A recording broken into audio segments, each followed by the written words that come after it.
For months now, we've been hearing about frustrations with mail delivery, one problem or another.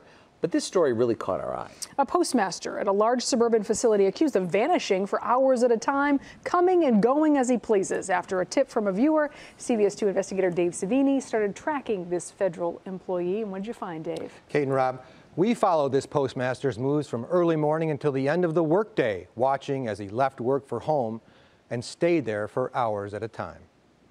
How you doing?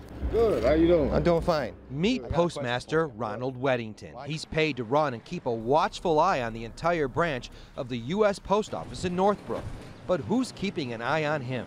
We found the postmaster gone for long breaks in the middle of the day. 2, 3, nearly 4-hour breaks, day after day after day.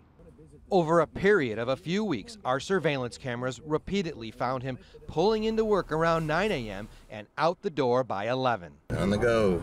The CBS 2 investigators repeatedly tailed Weddington as he left Northbrook and traveled to his house 10 miles away in Park Ridge. I got a question for you. What?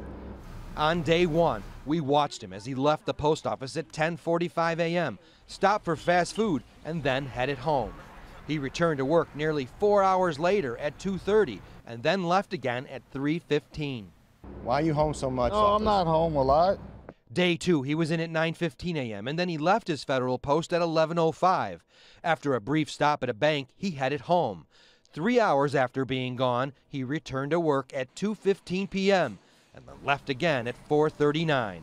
Postal customers were upset when we told them about Weddington's work hours. I think it's absolutely wrong. If he's drawing a salary, he should represent the post office well and not take advantage. Day three, he was in at 9:25 a.m. and then he left at 11:04 when he picked up fast food and went home. At 1 p.m., he left home and went to a meeting at a restaurant. He returned to the post office at 3 and then left again at 4:22 p.m. Mr. Weddington, we've been following you for weeks, sir. You've been doing this every week. No, man, 3-4 hour. Officials from the U.S. Post Office would not give us any records involving Weddington's working hours or explain how or if anyone is even monitoring him. You got here at whoa, ho! Day four, after pulling in at 9:11 a.m., he left by 11:01 and went home. He was gone from work for nearly 3 hours until we confronted him. Hello, Mr. Weddington.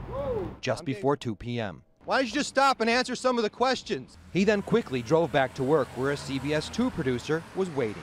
I'm with Channel 2. No. That's when he changed his story. I was at a meeting. You were in your house. No.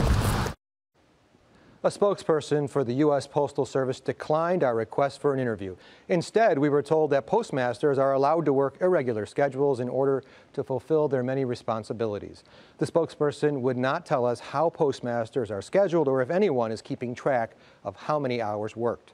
We were told, however, that the Northbrook Post Office delivers 120,000 pieces of mail daily. He's still working. So it doesn't sound like they're going to they're not going to tell you that they're going to be looking into it. It just sounds like they gave the answer, which was they work irregular schedules. Right, but we're fighting for his work records, and we'll see what we get. Okay. Thank you, Dave.